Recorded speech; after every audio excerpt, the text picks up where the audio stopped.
What happens when a group of racist men targets the wrong black woman, thinking she's an easy victim, only to find out that she is a former Navy SEAL? Watch as she fights back against the group and uncovers a shocking secret that leads to wide-scale justice against racism in the community. The sun bathed the park in a soft, golden glow, casting long shadows of swaying trees over the worn paths. Laughter from a distant group of children playing on the swings mingled with the faint chirping of birds. On a lone bench near the edge of a small pond, Morgan Blake sat quietly, taking a rare moment to enjoy the stillness of the afternoon. Her black leather jacket rested beside her, revealing a muscular frame beneath a simple gray t-shirt and jeans. A faint scar on her forearm, just visible under the sunlight, was the only hint of a life forged in battles far from here. Morgan's eyes scanned her surroundings, more out of habit than suspicion. A jogger passed by, giving her a polite nod, which she returned. Her time as a Navy SEAL had sharpened her instincts, and even now, years removed from active duty, she couldn't help but notice the small details: the awkward shuffle of a man a few yards away, a group of teenagers lingering too long near a playground. Nothing seemed particularly unusual, but something about the air felt off. Across the park, a group of 4 men loitered near the base of an old oak tree. Their laughter was sharp and mean, cutting through the tranquil ambiance like a blade. The leader, a tall, broad-shouldered man in a black hoodie, leaned casually against the tree, surveying the park like a predator stalking prey. Gary Tank Walker wasn't the kind of man who blended in. His shaved head gleamed in the sun, and the faded tattoos snaking up his neck hinted at a life lived on the fringes. He nudged the man next to him, a wiry figure with a patchy beard, and gestured in Morgan's direction. "That one," Tank muttered, his voice low but carrying a sneer. "Sitting there all smug like she owns the place." "Easy pickings," Patchy Beard chuckled, cracking his knuckles. "Think she'll put up a fight?" Tank smirked. "She'll try. They always do." Morgan felt their eyes on her before she saw them. A subtle prickle ran down her spine, and her body tensed ever so slightly. She turned her head slowly, catching their gaze for just a moment. They didn't look away. That was her first confirmation. They were trouble. She kept her posture relaxed, one arm draped over the back of the bench, the other resting on her lap. Her breathing remained steady, but her mind began to assess. 4 of them.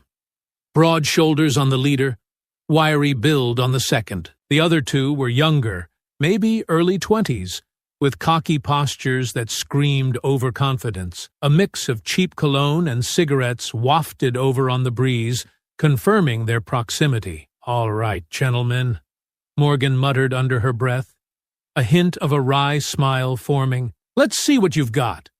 The men began to move, their conversation growing louder as they crossed the park toward her. Their laughter carried over the playground, drawing the attention of a few passers-by who quickly looked away, uninterested in getting involved. Tank walked in front, his stride slow and deliberate. Patchy Beard and the 2 younger men flanked him like wolves circling a lone deer. Morgan didn't flinch. Instead, she shifted slightly, making herself look just vulnerable enough to tempt them further. Her instincts told her these men were used to picking off easy targets, feeding on fear. They didn't know who they were dealing with. Yet, Tank reached the edge of the path near Morgan's bench, his boots crunching against the gravel. His smirk widened, exposing teeth stained from years of cigarettes and cheap coffee. Behind him, Patchy Beard chuckled, while the 2 younger men exchanged a glance, their excitement barely contained. They spread out slightly, forming a loose semicircle around Morgan's bench. "Afternoon, ma'am," Tank said, his voice oily and dripping with mock politeness. "Mighty nice day for sitting out here all alone, don't you think?" Morgan looked up slowly, her expression calm, her eyes narrowing just enough to convey she wasn't intimidated. "It was," she said evenly. "What do you want?" Tank chuckled, glancing back at his crew as if Morgan had told a joke. "Now, that's no way to greet friendly folks just out for a chat. You got something against a few good old boys stopping to say hi?" Patchy Beard leaned closer, his grin revealing yellowed teeth. Or maybe she's just one of them types, Tank. Thinking she's too good to talk to the likes of us. Morgan didn't answer, her gaze darting between them, reading their postures, calculating distances. They were close now. Too close. Close enough that any sudden move could spark the conflict she knew was brewing. "You hear me, lady?" Patchy Beard's voice turned sharp. "You think you're better than us?" One of the younger men, his face flushed with sunburn, sneered. "Bet she's one of those uppity ones, thinking this park belongs to her kind now." Morgan's jaw tightened, but she kept her voice steady. "I don't think anything belongs to me. I'm just sitting here, minding my business." "Oh, you hear that, boys?" Tank drawled, stepping closer. "She's just minding her business. Guess we'll mind it for her." He pointed at the bag resting beside Morgan on the bench. "That's a nice bag. Bet it's got something good in it. Why don't you be polite and hand it over? We wouldn't want things to get messy." Morgan's lips twitched, almost imperceptibly, into a faint smirk. "Is that what you call polite these days? Stealing from people who look like me?" Tank's face darkened, the fake smile dropping for a moment. "Now, what's that supposed to mean?" "You know exactly what it means," Morgan shot back, her voice cold. "You didn't pick me because I'm sitting alone. You picked me because you think I'm an easy target." The younger man stepped closer, his voice rising with anger. "You got a mouth on you, huh? Probably the same one you use to cry racism every time things don't go your way." Morgan stood up slowly, her movements deliberate. The shift in height gave her a presence they weren't expecting.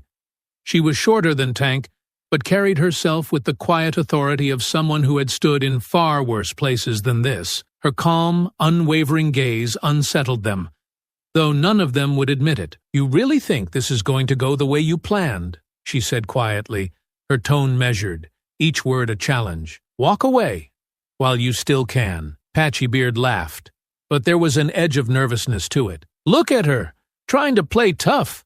What are you going to do, lady?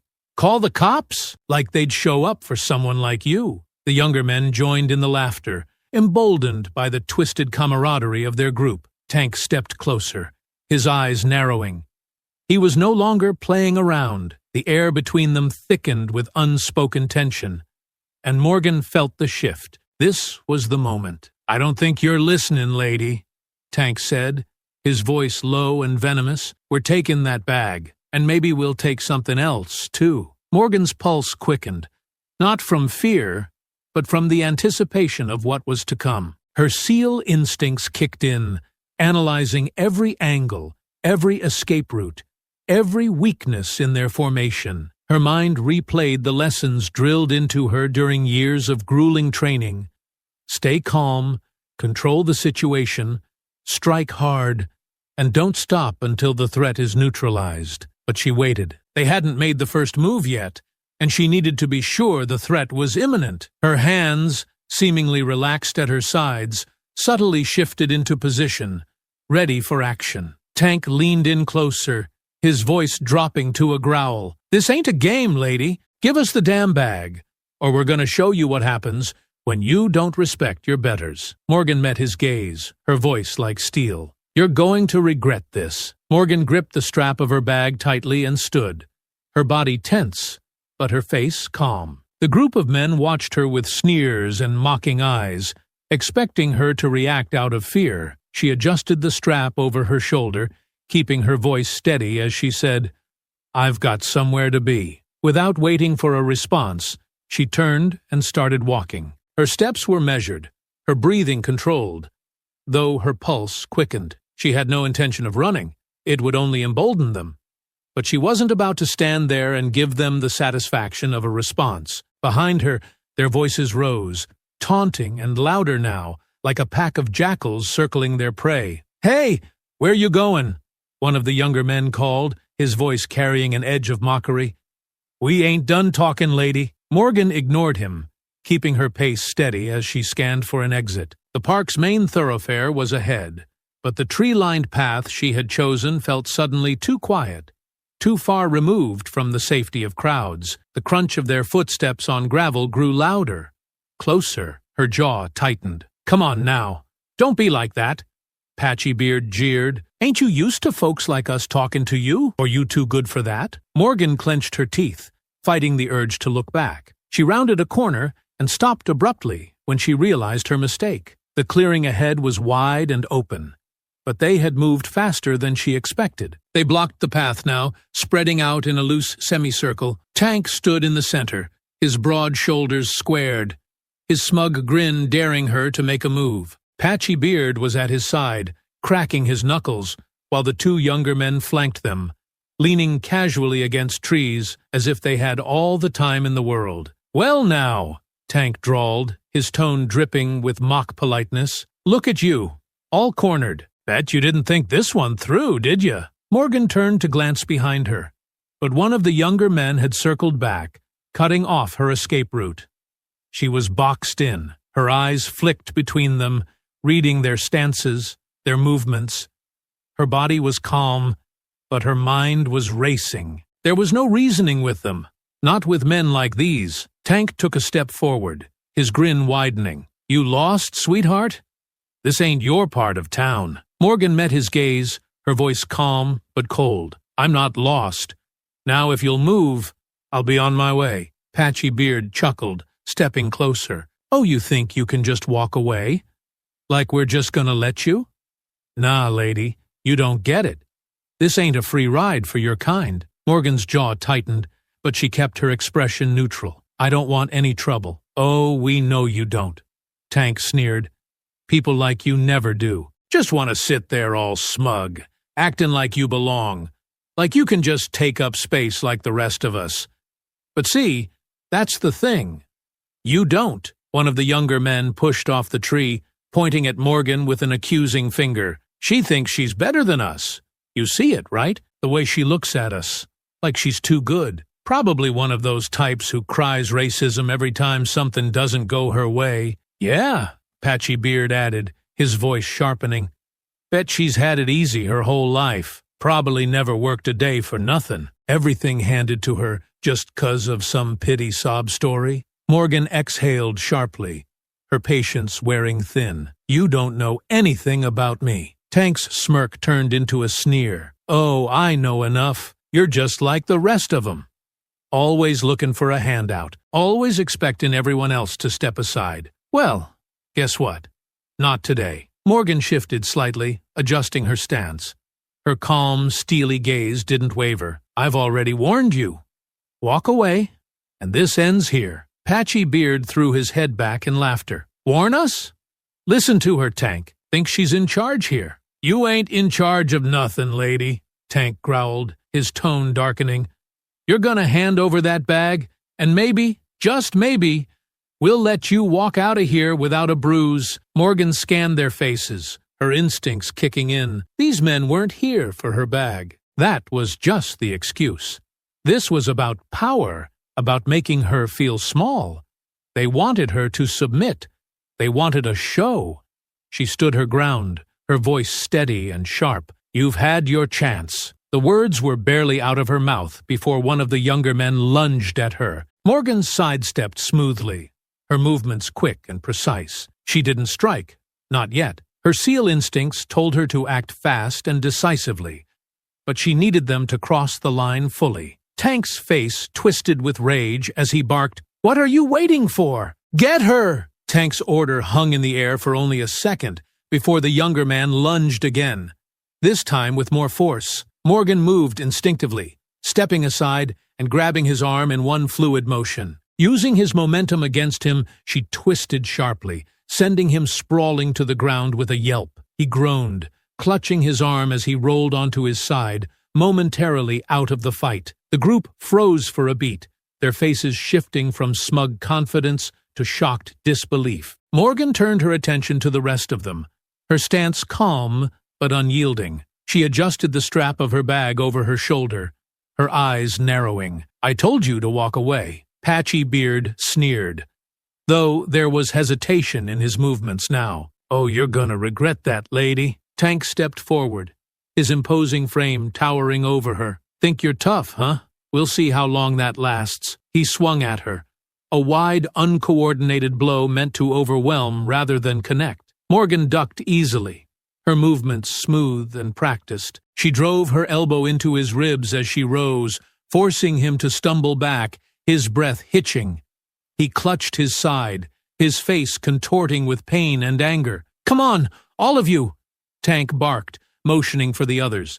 "Take her down!" Morgan's muscles tensed as the remaining men closed in. Patchybeard moved first, his fists raised, swinging wildly at her. She deflected his strikes with precision, her movements economical and deliberate.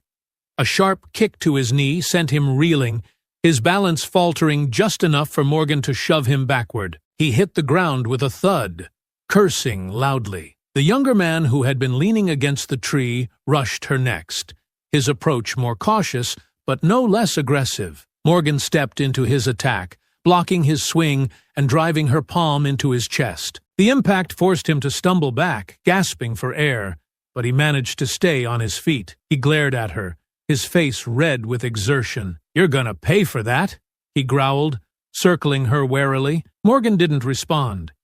Her eyes stayed locked on him, her body poised to react. She felt the familiar burn of adrenaline coursing through her veins, her focus razor-sharp.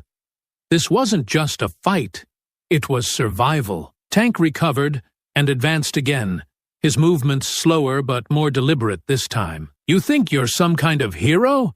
he spat. "You think you can walk into our park and show us up?" Morgan turned to face him fully, her voice calm but firm. "This isn't your park, and I'm not the one showing anyone up. You've done that to yourselves." Her words only seemed to enrage him further. He feinted left, then threw a punch aimed at her head. Morgan ducked and countered with a swift strike to his torso, followed by a low kick to his shin. Tank stumbled but stayed upright, his fists swinging again, more out of frustration than strategy. Morgan sidestepped effortlessly, forcing him to overextend and lose balance. "Come on, Tank!" Patchybeard shouted, struggling to his feet. "Stop playing around." Morgan caught movement in her periphery and turned just in time to block an attack from one of the younger men. He had grabbed a tree branch, swinging it like a bat, but Morgan stepped inside his reach and twisted it out of his hands. A quick shove sent him backward, and he tripped over his own feet, landing hard on the gravel path. Tank roared in frustration, charging at her with everything he had. This time, Morgan let him come closer, sidestepping at the last second and using his momentum to drive him into a nearby tree. The impact was solid, and Tank staggered, clutching the bark for support as he tried to regain his footing. Patchybeard, emboldened by her brief distraction, lunged at her from behind. Morgan felt his presence and spun, catching him mid-charge. She delivered a sharp elbow strike to his chest, followed by a push that sent him crashing to the ground once again. The fight was chaotic and relentless, but Morgan's movements were precise, her training evident in every calculated strike. Still, she wasn't unscathed. Her ribs ached from a poorly blocked punch, and her forearm throbbed where the younger man's branch had grazed her. But she pushed the pain aside, her focus unbroken. Tank stumbled back into the clearing, his face twisted in fury. "You think this is over?" he snarled, his voice a mix of anger and desperation. "You're gonna regret this, lady. You're gonna regret messing with us." Morgan straightened, her breathing steady despite the effort she'd exerted. "No," she said, her tone ice-cold. "You're the one who's going to regret it." The remaining men, bruised and battered, exchanged uncertain glances. Patchybeard was slow to rise, his confidence visibly shaken. One of the younger men backed away, muttering something under his breath about it not being worth it. But Tank wasn't done. His pride and his ego wouldn't let him back down. "You think you've won?" he spat. "You don't know what you've started." Morgan's eyes narrowed. "Then let's finish it." But before either of them could move, a distant sound pierced the tension, the faint wail of approaching sirens. The gang's heads snapped toward the sound, their expressions shifting from anger to uncertainty. Tank's eyes narrowed, his mind racing to decide whether his pride was worth the risk of getting caught. "You hear that?" one of the younger men muttered, taking a cautious step back. "Cops are coming." "So what?" Tank barked, his voice rising in frustration. "We're not done here." Patchy Beard wasn't so sure. He shifted his weight uncomfortably, glancing at Tank. "Look, man, this ain't worth it." "Shut up," Tank growled, pointing a finger at him.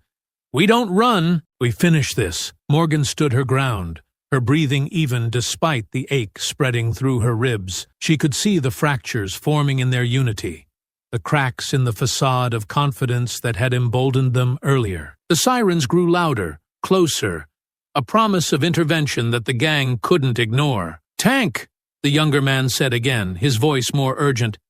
"She's not worth it. Let's go." Tank turned back to Morgan, his eyes blazing with rage and frustration. He took a step toward her, his fists trembling at his sides. For a moment, it looked like he might push forward, consequences be damned. But then the sirens gave a sharp, rising wail, close enough now that the red and blue flashes of police lights became visible through the trees. "Damn it!" Tank cursed, his voice cracking with anger. He shot Morgan a venomous glare. "This ain't over." Morgan's voice was cold and precise. "Yes, it is." With a growl of frustration, Tank turned on his heel, motioning for the others to follow. "Let's go! Move!" Patchy Beard didn't hesitate, limping after Tank with a grimace. The younger men exchanged one last glance at Morgan, their faces a mixture of anger and unease, before trailing after their leader. One of them muttered under his breath, "She's crazy," as they disappeared into the shadows of the tree line. Morgan stayed rooted in place, her body still coiled with tension. Her ears tracked the fading sound of their footsteps, her eyes scanning the clearing to make sure none of them doubled back. Only when she was certain they were gone did she allow herself to exhale. The sirens were nearly upon her now, the crunch of tires on gravel signaling the arrival of law enforcement. 2 squad cars pulled to a stop at the edge of the clearing, their lights painting the trees in bursts of red and blue. The officers stepped out cautiously, their hands resting on their belts as they surveyed the scene. One of them, a tall man with a clipped tone of authority, approached her. "Ma'am, are you okay? We got a call about a disturbance in the park." Morgan nodded, keeping her tone even. "I'm fine." "They're gone now." The officer's eyes lingered on her for a moment, noting the scrape on her arm and the subtle shift in her stance that betrayed the pain she was masking. "Did they hurt you?" Morgan shook her head. "Nothing I can't handle." Another officer scanned the area, noticing the disturbed dirt and a few items left behind. One of the younger men's hats, a discarded stick. He turned back toward his partner. "Looks like they ran in a hurry." The first officer sighed, pulling out a notepad. "Can you describe them?" Morgan hesitated, her mind racing through the events of the past several minutes. She could feel the adrenaline beginning to ebb, replaced by the dull ache of bruises and the sharp sting of her arm. 4 of them, mid-20s mostly. The leader's tall, shaved head, tattoos on his neck. Calls himself Tank. The officer nodded, jotting down her words. "Did they say anything? Anything to suggest why they targeted you?" Morgan's jaw tightened. She could still hear their words echoing in her head. The mocking tone, the slurs, the hatred barely disguised as bravado. She chose her words carefully. It wasn't random. They knew what they were doing. The officer's pen hovered over the page, his brow furrowing. "Meaning?" Morgan met his gaze evenly. "Meaning they've done this before, and they'll do it again." The officer's expression hardened as he finished taking notes. "We'll keep an eye out for them. In the meantime, we'd like you to come down to the station and file a formal report." Morgan nodded slowly. "I'll meet you there." As the officers returned to their vehicles, Morgan took a moment to steady herself. The clearing was quiet again, but the weight of what had just happened lingered heavily in the air. This wasn't over. Tank's parting words weren't just a threat, they were a challenge, and Morgan had no intention of backing down. The fluorescent lights of the police station buzzed faintly overhead as Morgan sat in a chair across from Officer Reyes. Her expression was calm, but her body still thrummed with adrenaline. The confrontation at the park was over, but the weight of the men's words lingered, their hateful intent unmistakable. She replayed the encounter in her mind, Not just the physical fight, but the taunts, the sneers, and the pointed reminders of why they had chosen her as their target. Reyes, a young officer with a no-nonsense demeanor, flipped open his notebook. "Let's start from the top, Ms. Blake. You said there were 4 men. You mentioned their leader calls himself Tank. Can you walk me through exactly what happened?" Morgan recounted the events in sharp, precise detail. Tank's mocking tone, the hateful comments, the way they surrounded her like a pack of wolves. Reyes's pen moved quickly across the page, his expression growing darker as her story unfolded. When she finished, he tapped the pen against his notebook thoughtfully. "This doesn't sound random. You're sure you've never seen these men before?" "I'm sure," Morgan replied. "They weren't after my bag. That was just an excuse. They saw me sitting alone, and they thought they could intimidate me. They wanted me to feel out of place." Reyes frowned, leaning back in his chair. "Why do you think they singled you out?" Morgan didn't hesitate. "Because I'm black." Reyes's pen froze mid-air. "They said that?" Morgan's jaw tightened. Not directly at first, but it was clear in everything they said. They made it obvious. Comments about me thinking I'm better than them, how people like me don't belong. This wasn't just about stealing something. They wanted me to feel small. Reyes sighed, closing his notebook with a faint snap. "We've had reports of harassment like this recently. Minor incidents in public spaces, mostly. But if this group is targeting people based on race," he trailed off, his frustration visible. "They are," Morgan said firmly. "And they've been doing it for a while. They were too comfortable, too confident. This wasn't their first time." Reyes leaned forward, his brow furrowed. "I'll run their descriptions through the system and cross-reference any recent reports. But I'll be honest with you, Ms. Blake. Cases like this are hard to pin down. If victims don't press charges, or if there's no solid evidence, it's tough to build a case." Morgan's voice was sharp. "Then find the evidence. Because I'm not letting this slide." Hours later, Morgan sat in her living room, her laptop casting a faint glow as she scrolled through local news reports. She wasn't the type to sit back and hope for the best. Her military training had taught her to take initiative, and if Reyes needed more proof, she'd find it. It didn't take long to notice a disturbing pattern. In the past 6 months, there had been multiple reports of harassment and minor assaults across the area, all involving groups of men targeting individuals in public spaces. In every case, the victims were people of color. Morgan's jaw clenched as she read through the accounts. The descriptions of the attackers were consistent. A tall, broad-shouldered man with tattoos on his neck, flanked by younger men, Tank. Many of the victims hadn't pressed charges, likely out of fear or frustration with the system. But their accounts all echoed the same sentiment.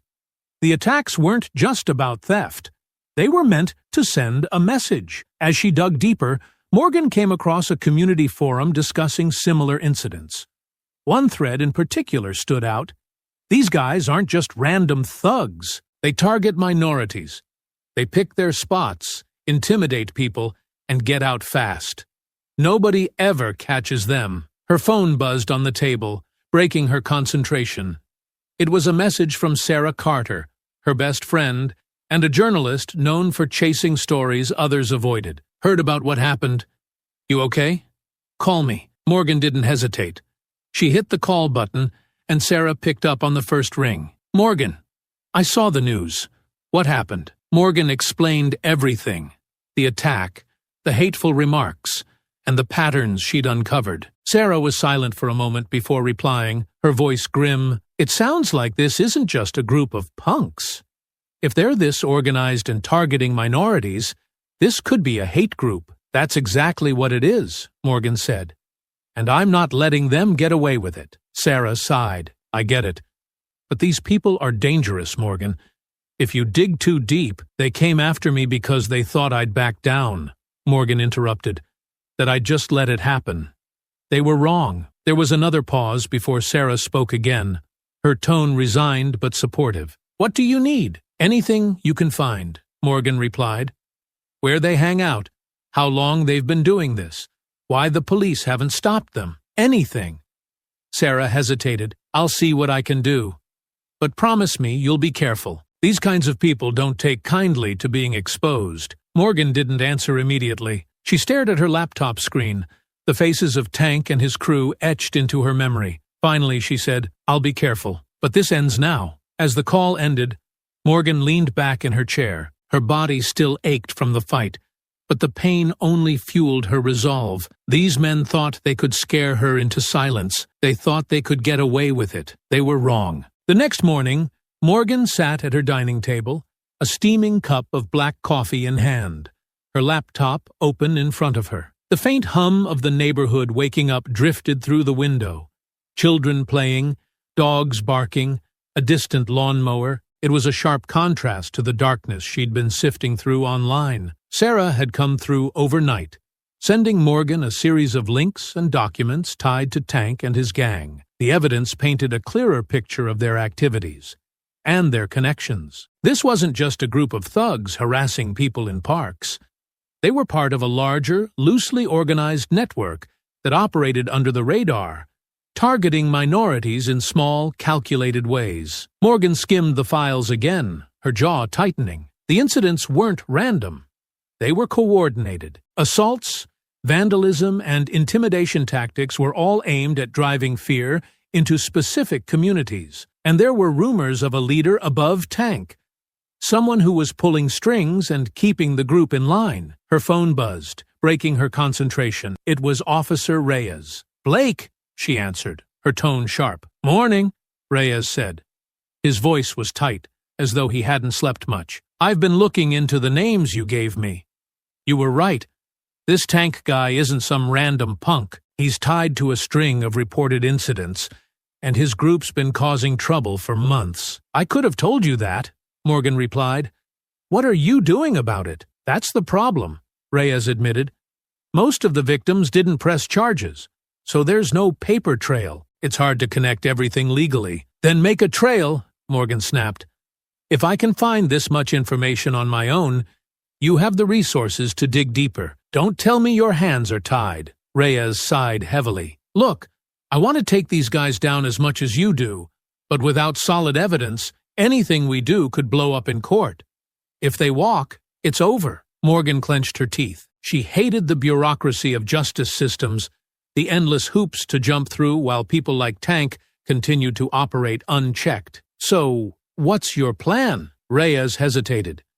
"There's a rumor floating around the station that Tank's crew might be connected to a bigger group. We're talking hate crimes, maybe even domestic terror activity. If that's true, the feds might get involved." Morgan leaned forward, her eyes narrowing. And that means we need something concrete before we can escalate it," Reyes said. "We're working on it, but it's going to take time." Morgan's lips pressed into a thin line. Time wasn't something she was willing to give men like Tank. "I'll do my part," she said finally. "But you better be ready when I bring you something." Reyes sighed again. "Don't do anything stupid, Blake." She hung up without answering. That evening, Morgan found herself in a nondescript coffee shop across town, sitting across from Sarah. The journalist looked tired but determined. Her laptop opened beside her as she flipped through notes. "This is bigger than we thought," Sarah said, sliding a folder across the table. "Tank's gang is just one piece. There are at least 3 other groups like his operating in the region. Different names, different tactics, but the same goal, intimidation." Morgan flipped through the folder, her frown deepening with each page. Photos of graffiti, mugshots of other gang members, maps with red circles marking incidents.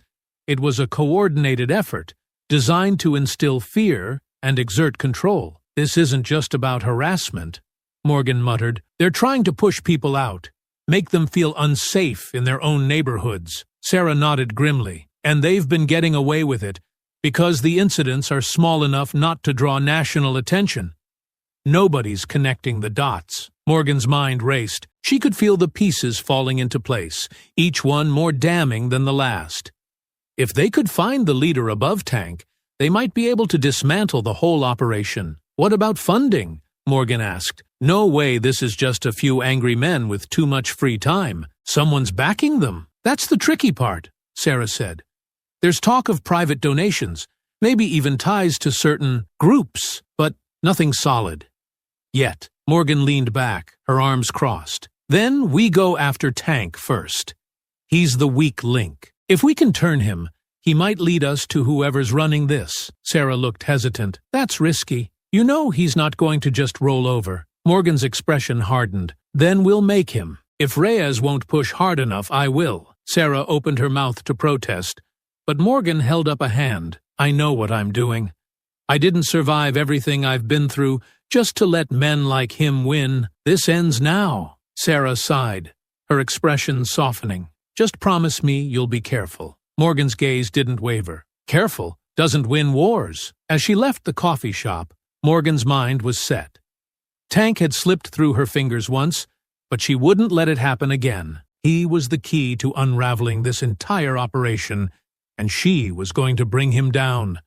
No matter what it took, Morgan moved through the shadows of the city like a ghost, her presence unnoticed by the world around her. The soft hum of distant traffic provided a steady backdrop as she approached the rundown bar Sarah had flagged in her research. Tank and his crew had been known to frequent this place, a seedy, dimly lit dive on the edge of town, where the air was thick with cigarette smoke and bad intentions. She stopped just short of the entrance, blending into the shadows as she scoped out the area. Two men stood near the door, chatting idly, their voices low but their body language defensive. They weren't dressed like Tank's crew, but Morgan knew better than to trust appearances. She adjusted her cap, pulling it lower over her face, and slipped inside without drawing their attention. The bar was a dark, claustrophobic space, the kind of place where people went to disappear.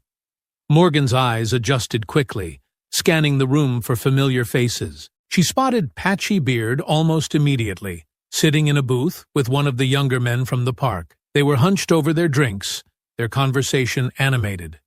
Neither of them noticed her as she moved toward the bar. The bartender, a wiry man with a face like weathered leather, glanced up as she approached. "What'll it be?" "Information," Morgan said quietly, sliding a 20 across the counter. "I'm looking for someone. Big guy, shaved head, tattoos on his neck, goes by Tank." The bartender's expression didn't change, but his eyes flicked toward the booth where Patchy Beard sat. "Never heard of him." Morgan slid another bill across the counter. "You sure?" He hesitated, glancing toward the booth again before leaning in. "They were here earlier, left in a hurry when word got around the cops were looking for him. Heard him mention something about the warehouse on Fletcher Street. That's all I know." Morgan nodded, slipping him one more bill for good measure. "Thanks." She left the bar as quietly as she'd entered, her mind already working through the possibilities. Fletcher Street was in the industrial part of town, a maze of abandoned warehouses and forgotten factories. If Tank was hiding out there, it wouldn't be easy to find him, but it also meant he was running out of options. An hour later, Morgan crouched behind a stack of rusted shipping containers, her eyes fixed on a dimly lit warehouse. The place was quiet, but she could see movement through the broken windows, shadows shifting against the faint glow of a single overhead light. Her instincts told her she'd found the right spot. Tank's crew wasn't big enough to maintain full security, but she knew better than to expect an unguarded hideout. She scanned the area, her SEAL training guiding her assessment of potential entry points and threats. Two figures stood near the main entrance, their postures tense. One of them was smoking, the orange glow of the cigarette briefly illuminating his face. Morgan recognized him as one of the younger men from the park. The other was unfamiliar, but his build suggested he wasn't someone to take lightly. Morgan's breath was steady as she formulated her plan. She needed to get inside without drawing attention, but she also needed leverage. If Tank was here, he wouldn't give up anything willingly, not without a reason. Slipping around the side of the warehouse, Morgan found a broken window partially hidden by overgrown bushes. She tested the frame carefully, wincing as it creaked faintly under her touch. Sliding inside, she landed silently on the concrete floor, crouching low as she surveyed the space. The warehouse was as dilapidated as she expected, its walls streaked with grime and its air heavy with the smell of oil and decay. The faint murmur of voices reached her ears, and she moved toward the sound, keeping to the shadows. Tank's voice was unmistakable, a low growl that carried authority even in a whisper. "I told you. We lay low until this blows over. No more park jobs. Not until I say so." Patchy Beard's response was quieter, his tone tinged with frustration. "You're acting like we can just sit on our hands. People are asking questions." "Let 'em ask," Tank snapped. "We don't move until I say so. End of discussion." Morgan crept closer, her footsteps silent on the concrete. From her vantage point behind a stack of crates, she could see Tank standing near a makeshift table, his large frame illuminated by the weak light overhead. Patchy Beard and another man sat nearby, their body language tense. A handful of others lingered in the shadows, their faces indistinct, but their presence clear. She needed a way to draw Tank out, something to force his hand without putting herself in immediate danger. Reaching into her pocket, she pulled out her phone and quickly typed a message to Sarah. "Found him. Warehouse on Fletcher. Call Reyes. Now." As she hit send, she adjusted her stance, preparing for the next move. She wasn't leaving without answers, but she wasn't reckless enough to take on Tank and his crew alone. The sirens had bought her time at the park, but this time she'd need more than luck to win. Morgan's voice cut through the tense silence. "Tank!" The room froze, every head snapping toward her. Tank's eyes narrowed as he stepped forward, his face darkening with recognition. "You." Morgan straightened, her expression calm but her gaze sharp. "We're going to have a conversation." Tank laughed, the sound low and menacing. "You think you can just walk in here and start making demands?" Morgan's tone was cold as steel. "I think you're going to tell me everything I want to know. Because if you don't, this place will be swarming with cops in less than 5 minutes. Tank's smirk faltered, just for a moment, before he recovered. "You don't scare me." Morgan stepped closer, her stance unyielding. "You should be." Tank's crew exchanged uneasy glances, their earlier bravado fading as Morgan stepped closer. Her calm, unyielding presence filled the room, her words cutting through the tension like a blade. "You've got guts," Tank said, his voice strained as he tried to hold on to his confidence. "But guts don't mean much when you're outnumbered." Morgan's sharp gaze swept the room, counting the men. 5 in total, including Tank. Her expression didn't waver. "Outnumbered? I've seen worse odds. And guess what? They didn't win either." Tank's fists clenched at his sides. "Big talk. You think you're some kind of hero?" "No," Morgan replied coldly. "I'm just the one who's going to make sure you answer for what you've done." Before Tank could respond, the faint wail of police sirens reached the warehouse. The sound grew louder, the flashing blue and red lights casting shifting shadows across the grimy walls. Tank froze, his smirk finally slipping into an expression of genuine alarm. "You called the cops!" Patchy Beard spat, his voice rising in panic. He looked toward the exit, his instincts screaming at him to run. Morgan's voice was steel. "You think I came here without a plan? It's over. Don't let her scare you," Tank barked, his voice cracking under the weight of his own uncertainty. "We've handled worse than this." "Have you?" Morgan said, stepping forward, "because, from where I'm standing, you're about to lose everything." The sound of tires crunching gravel outside was followed by slamming car doors and the muffled voices of officers approaching the warehouse. Tank's crew shifted uneasily, looking to their leader for direction, but even he seemed momentarily at a loss. "Tank, what do we do?" one of the younger men whispered urgently. Tank turned on him, his face twisting in frustration. "Shut up and stay put." "We're not running!" Morgan's voice cut through the rising chaos.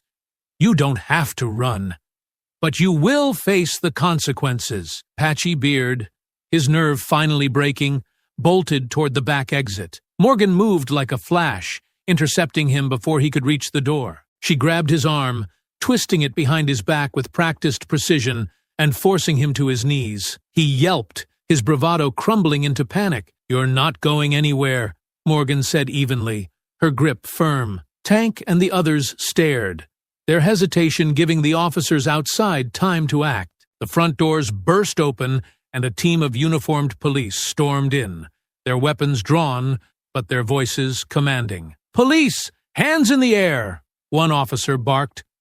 Tank's face twisted in rage, but he raised his hands reluctantly. The younger men followed suit, their fear outweighing their loyalty to their leader. Within moments, the officers moved in, quickly restraining the group and placing them in handcuffs. Morgan released Patchy Beard, stepping back as an officer took over. She straightened, her sharp gaze still fixed on Tank as he was cuffed and pulled to his feet. "You think this changes anything?" Tank snarled at her. "You think you've stopped us?" Morgan stepped closer, her voice low enough that only he could hear. "You're done. The people you've hurt, the fear you've spread, it ends here.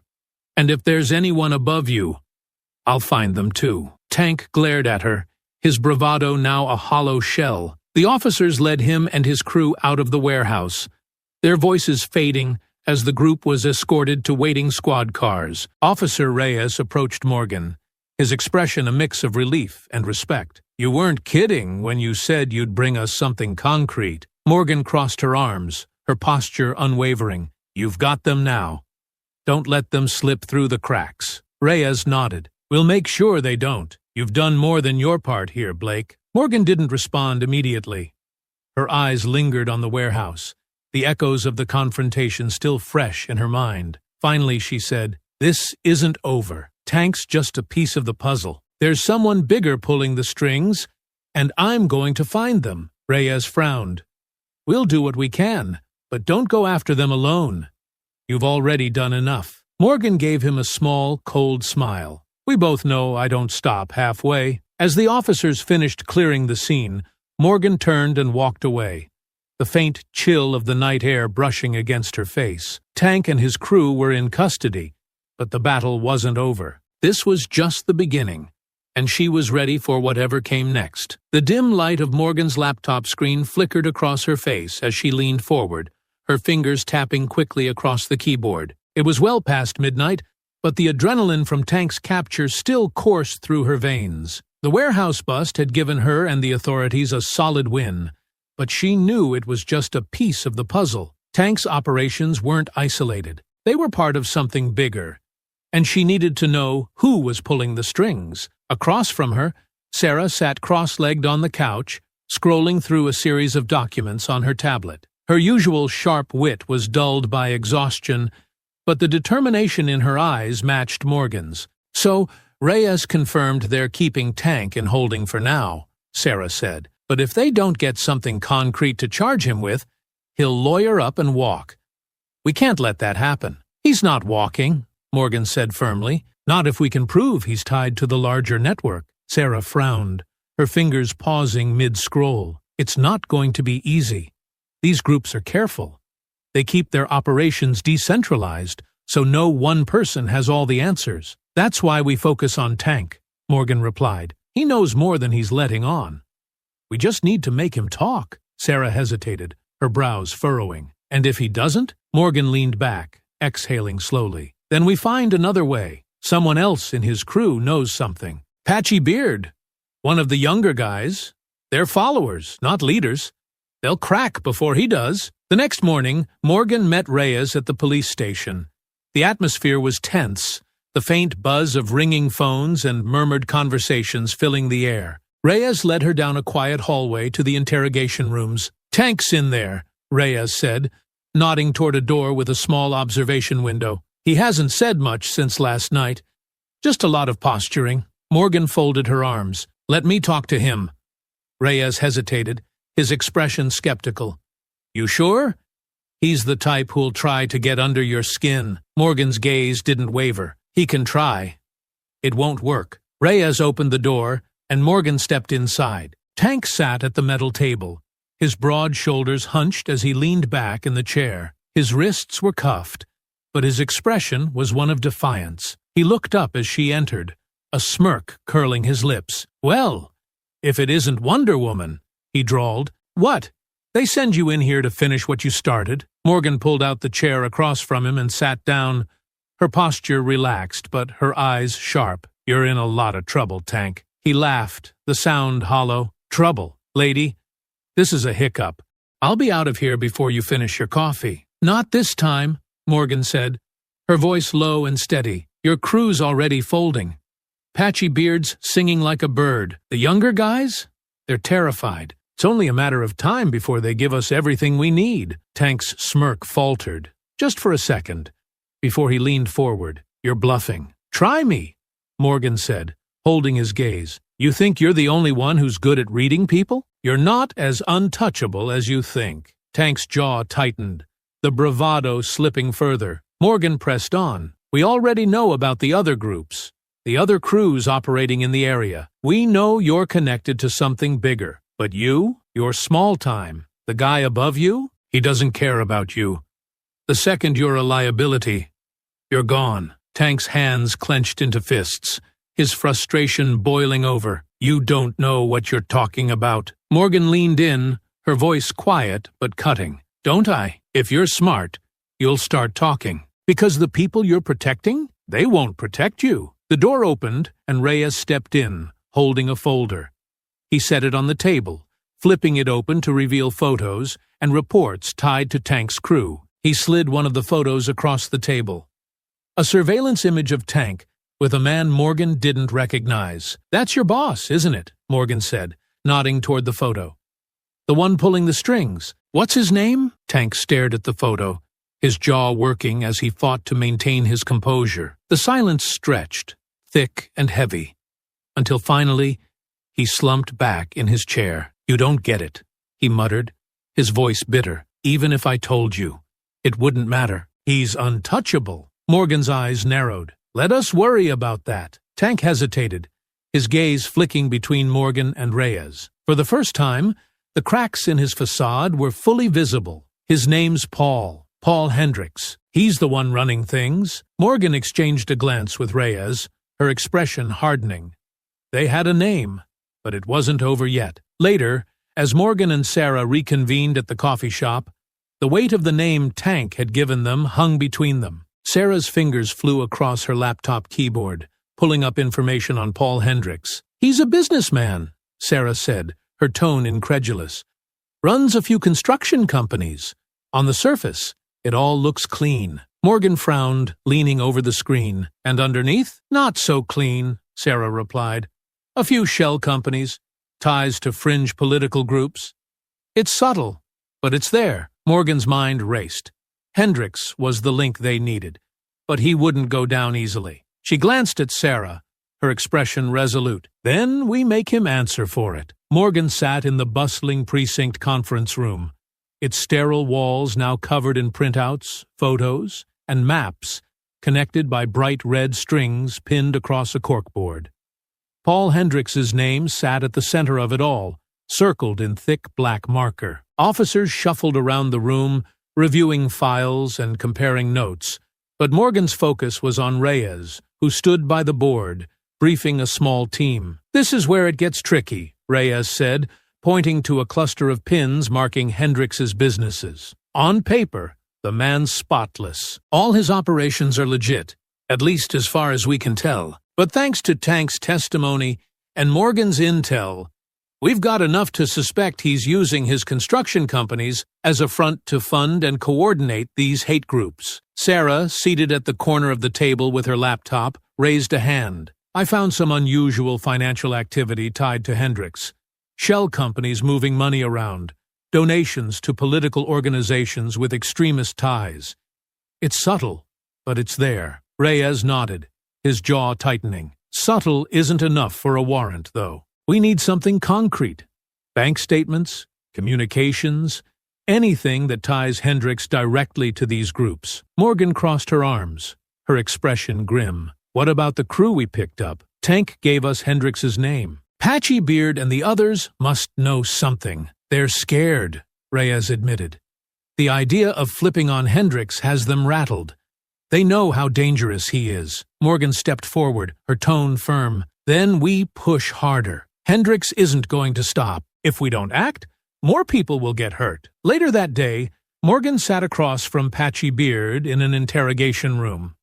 The man's bravado from the park was gone, replaced by a nervous energy that made him shift constantly in his seat. His eyes darted to the mirror on the wall, then back to Morgan. You don't get it, he said, his voice shaky. Paul's got connections. Big ones. If he finds out I talked, He'll what? Morgan interrupted, her voice calm but unyielding. You're already in custody. Do you think he's going to stick his neck out for you? Men like Hendricks don't protect people like you. They use you. Patchy Beard's hands fidgeted on the table. I didn't think it'd go this far. The park stuff, the harassment, it was just supposed to scare people. But Paul's always had bigger plans. Morgan leaned in, her eyes sharp. What plans? Patchy Beard hesitated, the weight of his decision clear on his face. Finally, he exhaled heavily. He's using us to stir up chaos. Fear makes people easy to control, you know? Paul's got ties to groups that want to push laws, policies, stuff that benefits them. We're just the boots on the ground. Morgan's stomach turned, but she kept her expression neutral. And the funding? How does it work? He launders it through the construction companies, Patchy Beard admitted, his voice low. Sends the money to shell accounts. Then it gets funneled to the crews. We get our cut for doing the dirty work. Reyes, watching from behind the glass, stepped into the room, a file in hand. That's enough to start connecting the dots, he said, setting the folder on the table. But we'll need you to testify.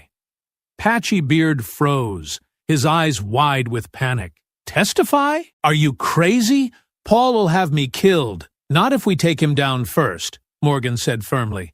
Help us, and we'll make sure you're protected. Back in the conference room, Morgan and Reyes reviewed the new intel with Sarah. The financial trail Patchy Beard described matched what Sarah had uncovered, creating a clearer picture of Hendricks's operations. This is the break we needed, Sarah said, scrolling through her laptop. We can tie the money directly to Tank's crew and a few other groups operating in neighboring counties.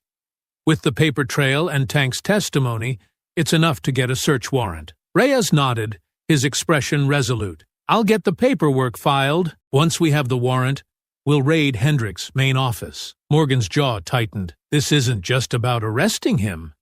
We need to dismantle everything. His network, his funding, his influence. Otherwise, someone else will just take his place. Sarah placed a hand on Morgan's arm. One step at a time. Taking Hendricks down is the first step. The warrant was approved faster than expected. By evening, Morgan stood with Reyes and a team of officers outside Hendrick's sleek office building, its gleaming glass facade a stark contrast to the corruption hidden within. The team moved quickly, entering the building and securing the premises. Inside, Morgan watched as officers rifled through files, computers, and desk drawers.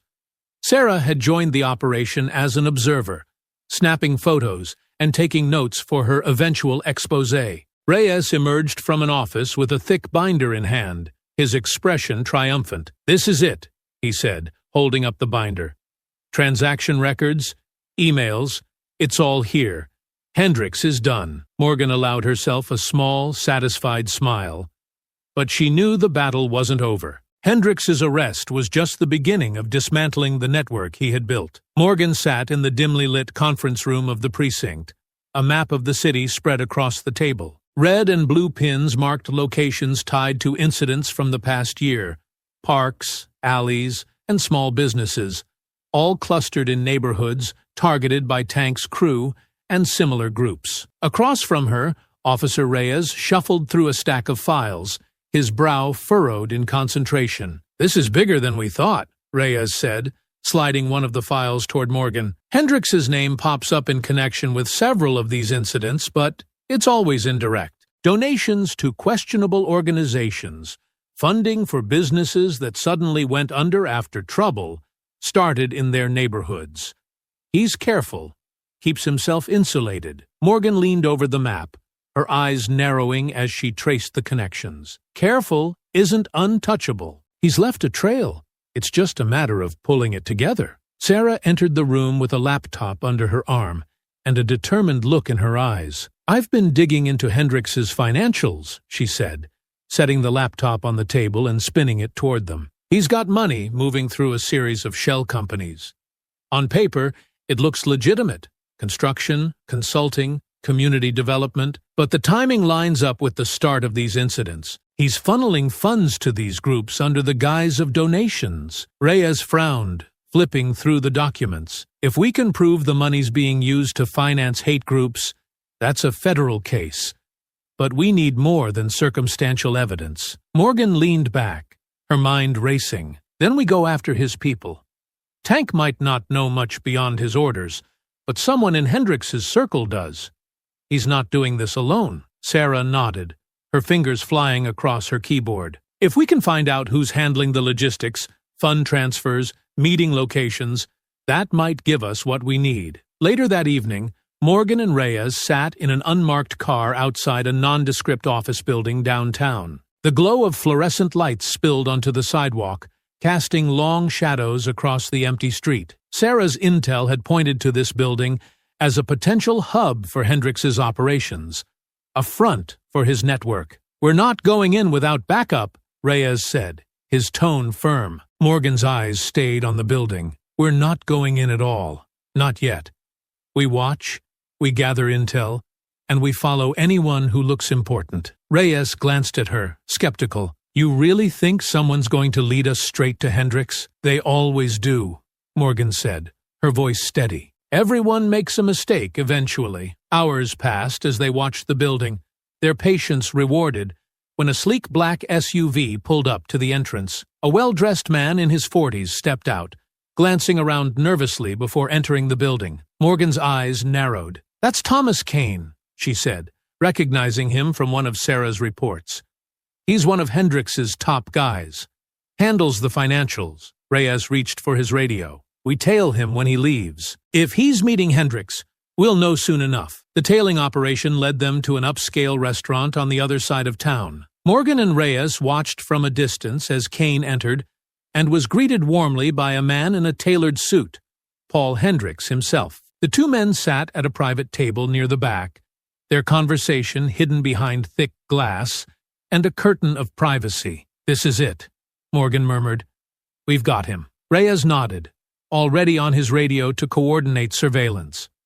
"We'll get audio and visual. If they discuss anything incriminating, we'll have it." Hours later, back at the precinct, the recordings from the restaurant played on a monitor. Hendrix's voice was calm and measured, but the content of his words was damning. "We need to keep the pressure up in those neighborhoods," Hendrix said, his tone cold. "If they feel unsafe, they'll leave. And once they're gone, we move in. Cheap property, big profits." Kane responded, his voice quieter, but no less incriminating. "What about the crews? They're getting reckless." Hendrix's tone sharpened. "Then we replace them. These are tools, nothing more. As long as they get the job done, I don't care what happens to them." The room was silent as the recording ended. Reyes turned to Morgan, his expression grim. "That's enough to bring him in." Morgan's gaze stayed on the monitor, her voice firm. "It's enough to end this." Morgan stood in the center of the precinct's operations room, her arms crossed as Reyes and Sarah spread out the documents and photos they'd gathered. The name Paul Hendrix loomed over them like a dark cloud. Reyes had pulled Hendrix's files overnight, and the picture it painted was troubling.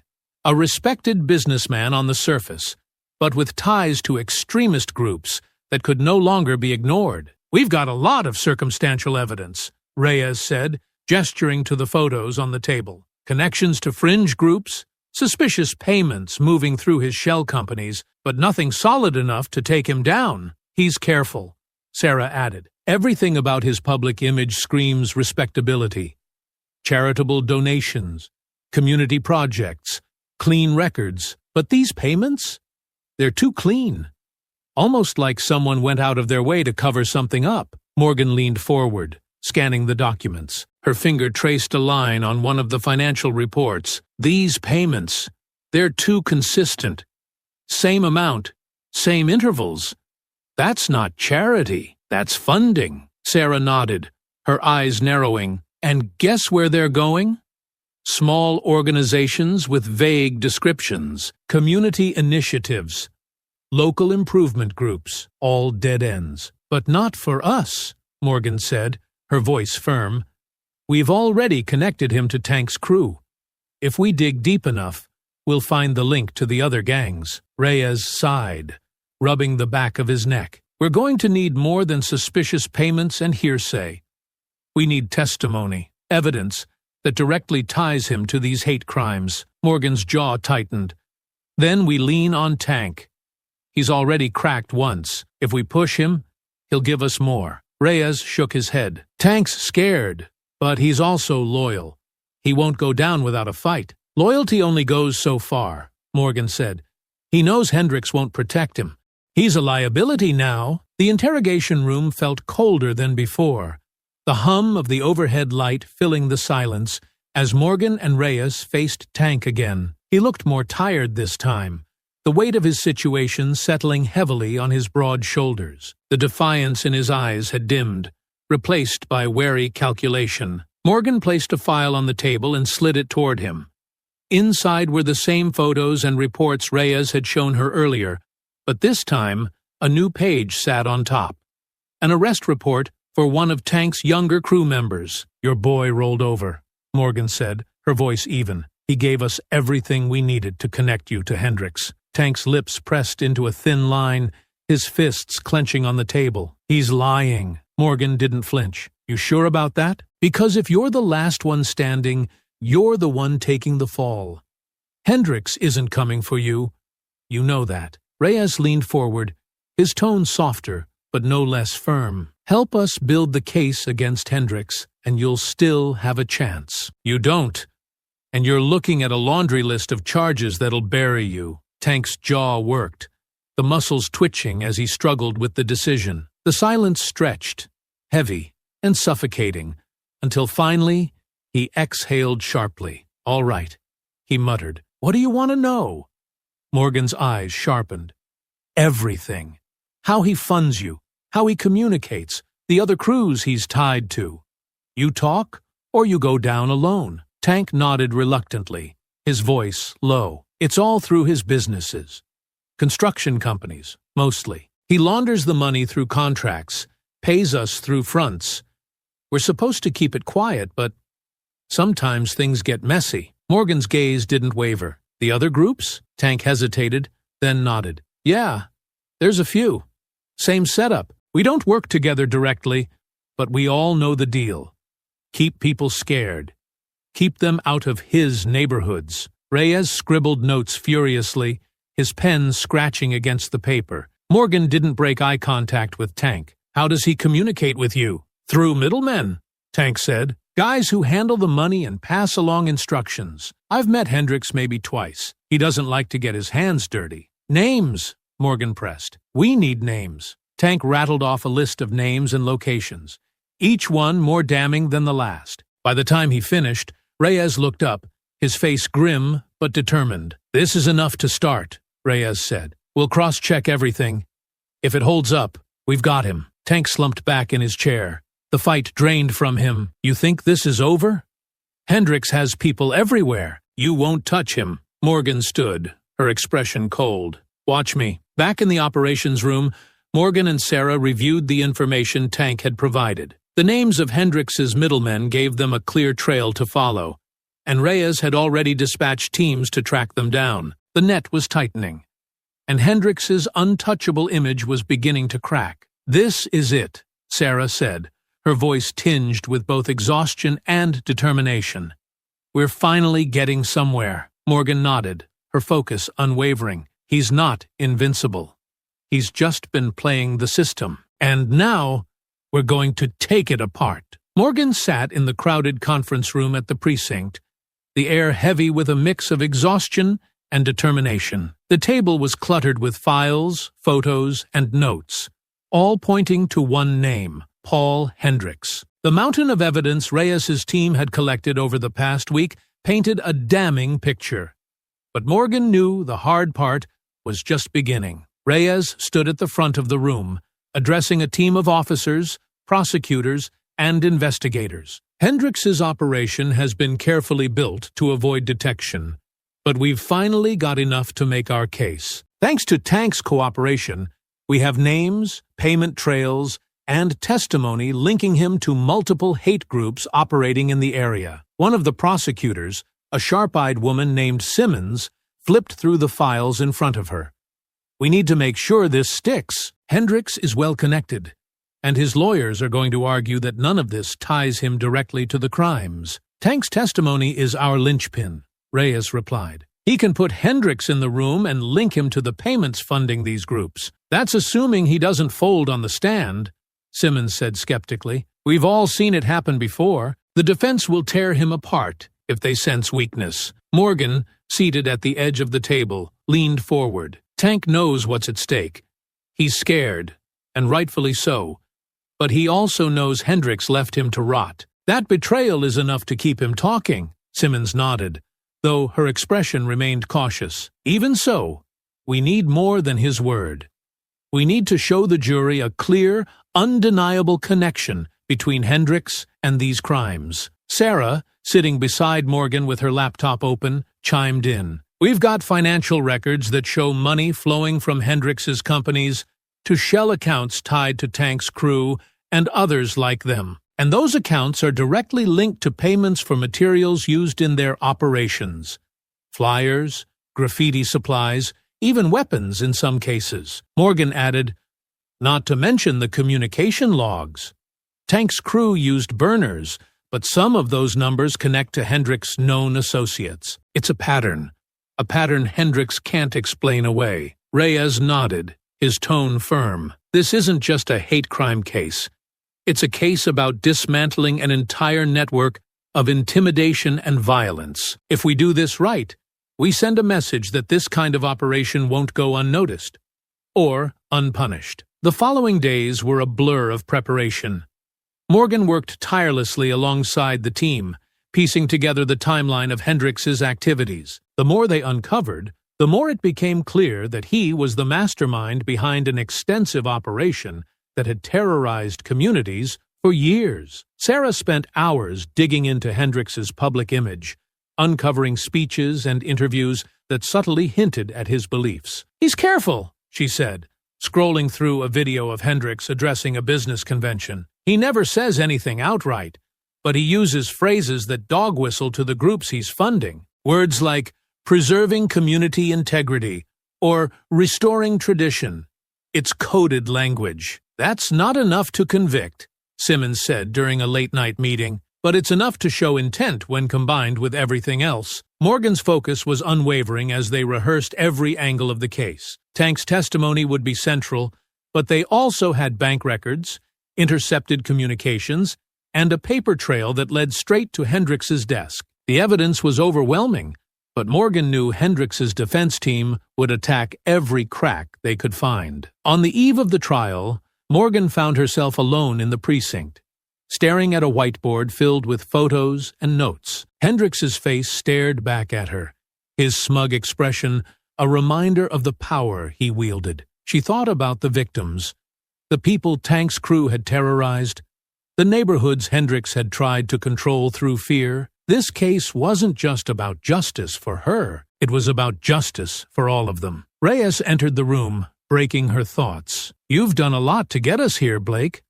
I hope you know that. Morgan didn't turn from the board. It's not enough until he's behind bars. Reyes leaned against the doorframe. The prosecution is ready. Sarah's work on the financials sealed a lot of gaps. And Tank? He's scared. But he knows this is his only shot at saving himself. Morgan finally turned to face him. Do you think it'll be enough? Reyes's expression was resolute. It has to be. The courtroom was packed the next day as the trial began, the air thick with anticipation. Hendricks sat at the defense table, his expensive suit and calm demeanor projecting confidence. But Morgan could see the tension in his clenched jaw, the way his eyes darted toward his lawyers when the prosecution began presenting their case. Tank's testimony was a turning point. Though he was visibly nervous, his words were clear and damning. He detailed the payments, the orders, and the unspoken understanding that Hendricks was the man at the top. The defense attempted to discredit him, pointing out his criminal record and his plea deal, but the prosecution countered with the mountain of evidence that corroborated his story. By the end of the first day, it was clear the case was strong. But Morgan knew the fight wasn't over yet. The courtroom was tense, the kind of silence that made every shuffle of paper and every quiet breath sound deafening. Morgan sat near the back, her arms crossed tightly as she watched the final day of the trial unfold. Sarah was beside her, a legal pad balanced on her lap, though her pen hadn't moved in minutes. All eyes were on the defense as Hendrix's high-powered attorney made his closing arguments. "Ladies and gentlemen of the jury," the defense attorney said, his voice smooth and confident, "my client is a respected businessman, a pillar of this community. The prosecution wants you to believe he masterminded a network of criminal activity based on nothing more than the word of a desperate man trying to save himself." The attorney gestured toward Tank, who sat hunched at the witness table, avoiding eye contact. "This is the kind of man you're trusting to build a case against Paul Hendrix. A man who's been arrested for numerous crimes, who only cooperated with the police to save his own skin. Is that the kind of testimony you'd stake your verdict on?" Morgan's jaw tightened as the attorney continued, pointing out every crack in the prosecution's case, no matter how minor. He was good. Too good. She stole a glance at Sarah, who was scribbling furiously now, her frustration evident. Finally, the defense rested, and the prosecutor, Simmons, rose to give her rebuttal. Her voice was clear, her tone precise, as she walked to the center of the courtroom. "Ladies and gentlemen, the defense would have you believe that Paul Hendrix is nothing more than an innocent businessman caught up in a web of misunderstandings.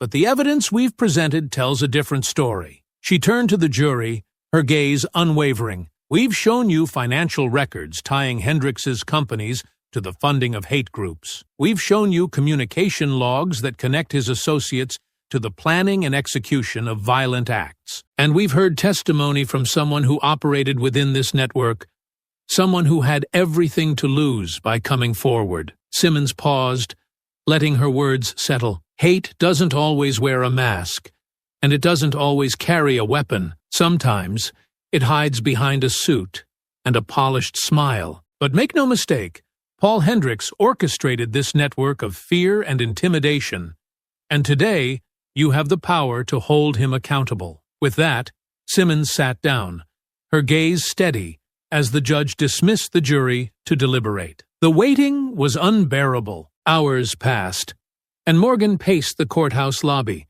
her mind replaying every piece of evidence, every moment of the trial. Sarah leaned against the wall, her arms crossed as she watched Morgan with concern. "You've done everything you could," Sarah said quietly. "It's out of your hands now." Morgan didn't respond. She knew Sarah was right, but it didn't make the waiting any easier. Finally, a court officer stepped into the lobby. "The jury has reached a verdict." Morgan and Sarah exchanged a glance before following the crowd back into the courtroom. The room was packed, the air electric with anticipation. Hendrix sat at the defense table, his expression unreadable as the jury filed back in. The foreman stood, holding a piece of paper. The judge addressed him. "Has the jury reached a verdict?" "We have, Your Honor," the foreman replied. The courtroom held its collective breath as the foreman read the decision. "On the charge of conspiracy to commit hate crimes, we find the defendant, Paul Hendrix, guilty. On the charge of funding and organizing criminal networks, we find the defendant, Paul Hendrix, guilty." The words echoed in the room, and for a moment there was silence. Then a murmur spread through the crowd, a mixture of relief and tension breaking at last. Hendrix's calm facade cracked, his expression twisting with barely concealed rage as the judge began to address sentencing. Outside the courthouse, Morgan stood on the steps, the crisp air filling her lungs as she watched reporters swarm the building. Sarah joined her, a small smile tugging at her lips. "You did it," Sarah said. "He's finally going to face justice." Morgan didn't smile, though the weight on her shoulders felt lighter. This was just one battle. "There are others like him out there, and you'll deal with them too," Sarah said firmly. "But for now, this is a win." Reyes appeared, his face tired but satisfied. "They're recommending the maximum sentence. Hendrix won't see the outside of a cell for a long time." Morgan nodded. "Good. That's where he belongs." As the crowd swirled around them, Morgan allowed herself a brief moment of satisfaction. Justice had been served, but she knew her work wasn't over. The fight against hate was never truly done, But today, they'd taken a step forward. The air felt lighter now, though the gravity of everything that had transpired still hung heavy in her chest. Paul Hendricks was going to prison, his empire of fear and hate dismantled brick by brick. But Morgan knew the fight wasn't over. Sarah joined her, handing her a coffee. "You should be proud of this. You took them down." Morgan took a sip, letting the warmth calm the ache in her ribs from the earlier confrontation. "It's a start, but this was bigger than Hendricks. There are others like him, people who think they can hide behind their money and power while pulling the strings." Sarah nodded, her expression thoughtful. "At least Tank and his crew are off the streets, and they helped bring this whole thing crashing down." Morgan's jaw tightened as she thought about the gang. Tank, Patchy Beard, and the younger men were all facing sentences of their own, though their cooperation with the authorities had lightened the consequences. Tank, in particular, had played a pivotal role in exposing Hendricks's network, though Morgan knew it was self-preservation, not remorse, that had driven him. "They'll pay for what they did," Morgan said, her voice steady. "Even if it's not as much as they deserve, they chose to help themselves. And it just happened to help the case." "Do you think they'll ever change?" Sarah asked, her tone hesitant. Morgan shook her head. "That's not my concern. My concern is making sure people like them can't hurt anyone else. And for now, they can't." Behind them, Reyes approached, holding a folder under his arm. His tired expression softened as he stopped beside them. "The sentencing for Tank's crew is set for next month. Tank will get at least 10 years, and the others are looking at 5 to 7, depending on how much weight the court gives their cooperation." Morgan nodded, her lips pressed into a thin line. "That's enough to keep them from terrorizing anyone for a while." Reyes shifted uncomfortably. "It's not perfect, but their testimony was the key to taking down Hendricks. Without it, he'd still be walking free." Morgan didn't respond immediately. She knew Reyes was right, but it didn't make the reality of their reduced sentences any easier to swallow. Still, Hendricks's conviction was the bigger victory. It wasn't just about one man.